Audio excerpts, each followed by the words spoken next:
Hello everyone, hope all of you are doing good.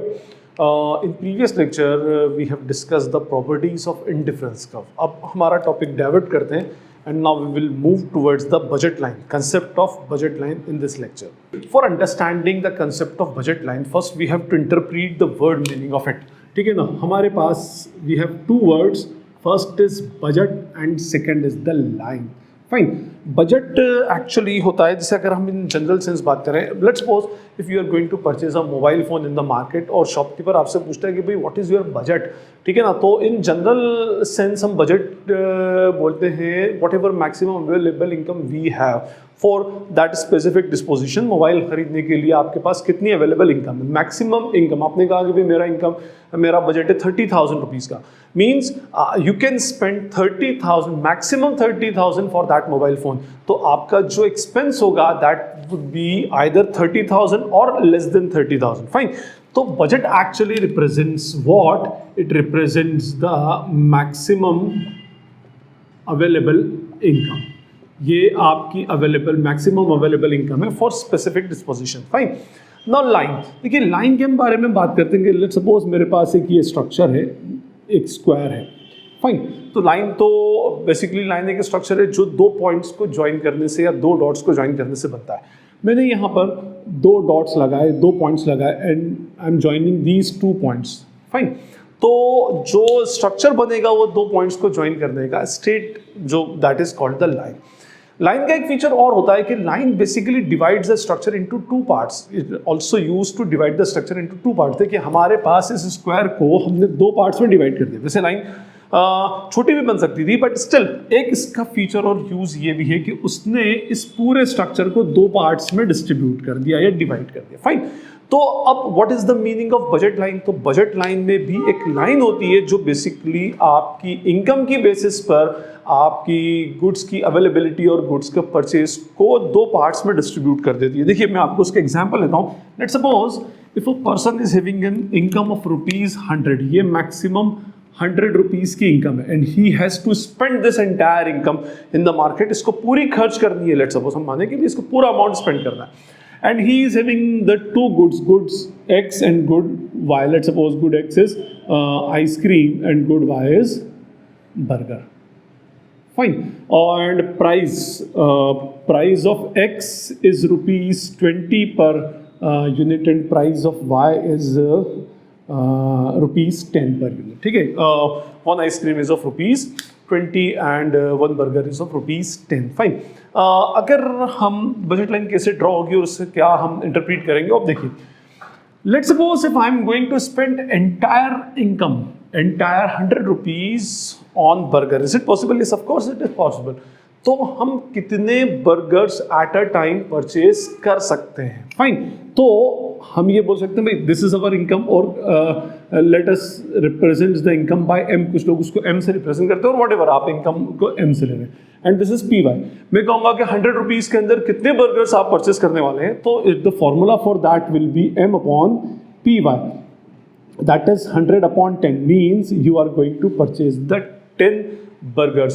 But आपने 10 burgers purchase किए, it means you have disposed your entire income on purchase of the burger. It means you are not able to purchase even a single ice cream, क्योंकि आपकी पूरी income burger को purchase करने में spend हो चुकी है. Fine. In the same way अगर मैं आपसे कहूँ कि भाई let's suppose there is a point F, मैं पूरी if I am going to spend entire income on purchase of the ice cream, तो मेरा कितनी आइसक्रीम्स आएंगी? तो formula will be M upon P Y, that is 100 upon 20. Means हमारे पास total 5 ice creams आएंगी. लेकिन अगर हमने 5 आइसक्रीम्स परचेज कर ली तो there would be no possibility of purchasing the burger, क्योंकि हमारी पूरी इनकम कहाँ डिस्पोज हो गई? In purchasing the ice cream. Fine. तो अब ये दो पॉइंट्स हमारे पास है और दिस इज माई ग्राफ. ये मेरा ग्राफ है. This is our x-axis, this is the y-axis. X-axis पर आइसक्रीम हम लेते हैं commodity x और here we will consider the burger that is commodity y. Fine. और इसमें 5 है तो 1 2 3 4 and 5. 1 1 की स्केल ले ली, 2 4 6 8 and 10. फाइन. तो ए पॉइंट क्या बोल रहा था, 0 of X and 10 of Y, 0 of X and 10 of Y, this is our point of origin, तो this is the point A, fine. And F point says 5 of x and 0 of y, means 5 of x and 0 of y. This is our point F. अब अगर हम इन दोनों points को straight line से join कर देते हैं तो ये this will be called as our budget line, ये हमारी बजट लाइन या प्राइस लाइन होगी। फाइन, ये जो स्ट्रक्चर है, देखिए हमने एक दो पॉइंट्स को आपस में ज्वाइन किया थ्रू अ स्ट्रेट लाइन, तो this will be called as the budget line. Now what is this budget line actually represents, के हम ये क्या रिप्रेजेंट क्या कर रही है एक्चुअली। देखिए अभी हमने we just consider only 2 points, point A and point F. In point A, we are disposing entire income on purchase of Y, and in point F, on point F, we are disposing our entire income on purchase of X. ठीक है ना? But we can even make the combination of two goods. हम उसके combinations भी बना सकते हैं. Let's suppose मैं एक combination पर जाता हूँ, combination B मैंने कहा कि भाई मुझे कुछ आइसक्रीम भी परचेज करनी है और I have to spend the entire income 100 rupees, मुझे पूरे 100 रुपीज स्पेंड करने। तो naturally if I want to purchase the ice cream I have to sacrifice the units of burger. Fine, तो मैंने कहा कि भाई मैं एक आइसक्रीम परचेज करूंगा and cost of one ice cream is ₹20, and if I want to purchase one ice cream I have to sacrifice 2 burgers. Fine, तो हमारी इक्वेशन क्या बन जाएगी इसकी, लेट्स सपोज अगर हम इक्वेशन की बात करें तो equation will be 1x plus 8y is equals to 100। Fine, और इसकी इक्वेशन अगर हम बात करें ये वाले की इसकी बनेगी 0x plus 10y is equals to 100। This is also an equation, ये भी आपकी इसमें भी आपकी 100 रुपीज की इनकम स्पेंड हो रही है। In this also you are spending your entire amount of income, and in F point also 5x plus 0y is equals to 100। This will be our equation. Fine, तो 1 and 8, तो देखिए ये 1 और this will B 8, तो this is our second point. ये देखिए ये भी इसी लाइन के ऊपर ही आएगा। और लेट्स सपोज अगर मैं ये दो को ज्वाइन नहीं करता, तो अगर मैं ढेर सारे पॉइंट्स बनाता तो जब भी ज्वाइन होता तो सेम स्ट्रक्चर बनता उसमें। हमने कहा कि भाई हमें आइसक्रीम और इंक्रीज करनी है, now we are going to purchase 2 ice creams, set बनाना है दोनों का, तो हमने इसमें 2 बर्गर्स का और सैक्रिफाइस करना पड़ेगा, 2 and 6। This is our 6 and this is our point, तो this is our point C. D point में हम बात कर रहे हैं कि भाई हमें 3 आइसक्रीम्स परचेज करनी है, तो we have to sacrifice 2 more burgers, means now we are able to purchase only 4 burgers with 3 ice creams. तो हमने 4 बर्गर्स और 3 आइसक्रीम्स की बात की D point, and after that अगर हम इसको 4 करते हैं तो इट विल बिकम 2, 4 and 2, तो ये 2 हो गया और ये 4 हो गया, पॉइंट ई। तो आप देख सकते हैं it is clearly noticeable that all the points are coming on the budget line, because on all the points we are actually spending the entire amount of income। Her case में, हर budget set पर, चाहे हम इसकी बात करें 2x plus 6y is equals to 100, और 3x plus 4y is equals to 100, और 4x plus 2y is equals to 100। In all these combination we are actually spending the entire amount of income। यहाँ पर हमने पूरा amount जो था वो product Y में स्पेंड किया था, इधर हमने पूरा अमाउंट प्रोडक्ट X में स्पेंड किया था, बाकी में कॉम्बिनेशंस बनाए थे। But in every case on every point we are actually spending our entire amount of income. हम हमारा इनकम को स्पेंड कर रहे हैं। अब होता क्या है, देखिए इसमें कि ये हमारे डिफरेंट कॉम्बिनेशन से जैसे जैसे हम A to B मूव करते हैं, we use to sacrifice some unit of Y and simultaneously we are gaining some unit of X। देखिए यहाँ से जब हम इधर आए तो we have sacrifice 2 units of Y just for gaining 1 unit of X। एक X को गेन करने के लिए हमने 2 यूनिट Y की सैक्रिफाइस की, बिकॉज हमारी इनकम लिमिटेड है और उस लिमिटेड इनकम के अंदर ही हमें क्या करना है, दोनों के कॉम्बिनेशंस को एडजस्ट करना है। तो नेचुरली, तो बिकॉज ऑफ दिस ओनली, अच्छा इसका एक क्वेश्चन अक्सर रेज होता है कि Y budget line slope downwards, तो उसका एक रीजन यही है कि for gaining some unit of X we have to sacrifice some unit of Y also. तो Y के कुछ यूनिट्स को हमें क्या करना पड़ेगा, एक्चुअली सैक्रिफाइस करना पड़ेगा, और जैसे जैसे Y में सैक्रिफाइस होता है मींस Y कम होता जाएगा, तो naturally it it will move downwards, और if x is increasing the movement will be rightwards. तो ये भी एक इसका एक क्वेश्चन अक्सर आता है इसके अंदर, तो उसका ये रिप्लाई है कि भाई इसका डाउनवर्ड मूवमेंट क्यों होता है, डाउनवर्ड स्लोपिंग क्यों होती है, बिकॉज या डाउनवर्ड स्लोपिंग के अलावा इसको नेगेटिवली स्लोप भी बोलते हैं. नेगेटिवली स्लोप इसलिए होगा because there is a decrease in y with simultaneous increase in x. तो डिक्रीज इन y होता है तो there is a downward sloping and increase in x will be the upward sloping. Fine. अब देखिए इसके ऊपर जो भी पॉइंट्स आए, all these points actually shows, तो बजट लाइन एक्चुअली क्या शो कर रही है, budget line shows actually the different possible combination, maximum possible combination of two goods in our available maximum in our maximum available income. जो भी हमारी maximum available income है जिसको हम बजट बोल रहे हैं, उसमें हम दो गुड्स के क्या क्या पॉसिबल कॉम्बिनेशंस परचेज कर सकते हैं. The diagrammatical representation of that combination और those combinations is called as the budget line. ये इसका डायग्रामेटिकल रिप्रेजेंटेशन होता है. फाइन. तो ये हमारा डायग्रामेटिकल रिप्रेजेंटेशन था जो हमारी बजट लाइन को एक्चुअली रिप्रेजेंट करता है. अब आप देखिए मैंने आपसे कहा था कि लाइन का एक फीचर है that line actually divides the what you can say structure into two parts. इसमें देखिए कि इस लाइन ने पूरे स्ट्रक्चर को दो पार्ट्स में डिस्ट्रीब्यूट कर दिया. First part below the budget line and the area above the budget line. एक होता है area below the budget line और एक होता है area above the budget line. And of course third area is on the third point is points are on the budget line. budget line के ऊपर भी हमारे कुछ points actually हैं. fine. अब आप देखें any point which is below the budget line represents the set. भी एक वर्ड होता है budget set. budget set means combination of two goods. set बनता है ना, जैसे अभी हमने set बनाया था कि 1 of x and 8 of y. तो this is a set of x and y 1,8. ठीक है, this is the set.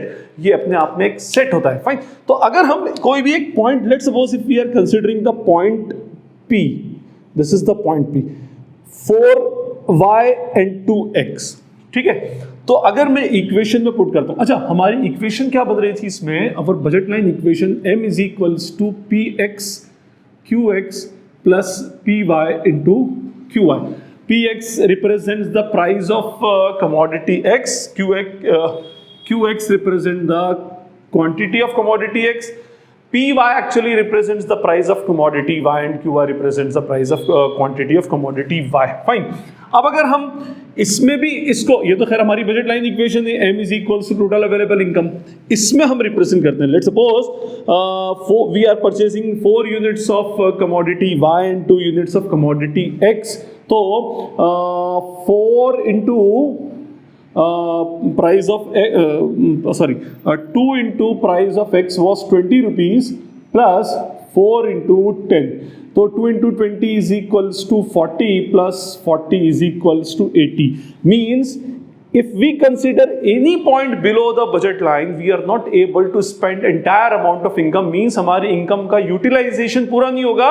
Our income will be underutilized on any point below the budget line. budget line के नीचे जो भी point आ रहा है उसमें हमारी income underutilized रह जाएगी. Fine. और अगर हम इस पे तो हम ऑलरेडी देख ही चुके हैं कि हमारा इनकम का फुलर यूटिलाइजेशन होगा. और let's suppose if we consider any point above the budget line, हम ये पॉइंट लेते हैं, if we consider this point 8y and 4x, तो 4x will be 4 into 20 plus 8 into 10. 420 80 plus 80 is equals to 160.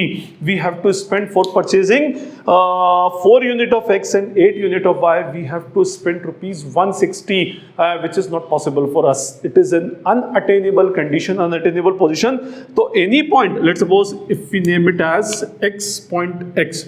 So any point above budget line is unattainable, not possible. It is an impossible combination.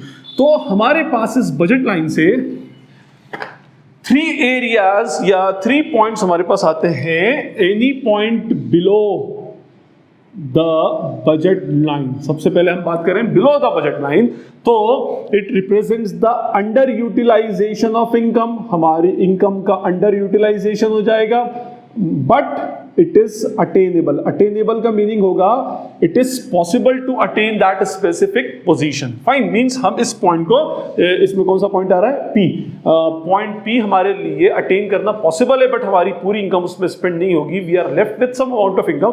अभी हमने देखा था we are spending ₹80 on point P, it means we are still left with ₹20 with us. Fine, any point on the budget line, ठीक है, जिसमें कौन कौन से पॉइंट्स है, A B C D E and F, तो it represents the fuller utilisation of income. आपकी income का फुलर यूटिलाइजेशन करेगा, but again it is attainable. Attainable means it is possible to attain these points. इसमें हमारी ₹100 income spend हो रही है और हमारे पास एक्चुअली मैक्सिमम इनकम भी ₹100 है, so we can spend maximum up to ₹100। Fine, and any point above the budget line, in this example we have point X, it represents the overutilization of income. Overutilization of income which is not possible, or we can say it is unattainable. ठीक है ना, ये unattainable होगा, means it is not possible to purchase the quantity of goods on any point which is above the budget line. Fine, तो actually हमारी budget line जो होती है ये हमारे, इट इज़ अ बाउंड्री और इट इज़ अ फ्रंटियर जो represent करती है कि भाई आपके अवेलेबल बजट में आप सिर्फ इन कॉम्बिनेशंस को परचेज कर सकते हो। If you are going to spend entire income in the market, और या तो ये परचेज कर सकते हो या any budget set which is below the budget line, किसी भी उसको नीचे परचेज कर सकते हो। लेकिन अगर आपने कोई ऐसा पॉइंट लिया which is below the budget line, in that case you are not going to spend entire income in the market. आपकी पूरी इनकम उसके अंदर स्पेंड नहीं होगी। और any point above the budget line, it is not possible to attain the any point above the budget line, because वो हमारी available income में अलाउ नहीं करता कि भाई हम उसको बेसिकली क्या कर सके, परचेज कर सके। फाइन, और फिर उसके बाद मैंने आपको बजट लाइन का स्लोप बताया कि भाई budget line is a negatively sloped. Negatively sloped होने का रीजन ये है because there is a decrease in Y, क्योंकि हमारे पास हमारी इनकम क्या है, स्कैर से लिमिटेड इनकम है, और उस इनकम के अंदर if we are going to purchase some unit of X, we have to sacrifice some unit of y also. ठीक, fine. So this is the basic concept of the budget line. In next lecture we will discuss the changes in budget line.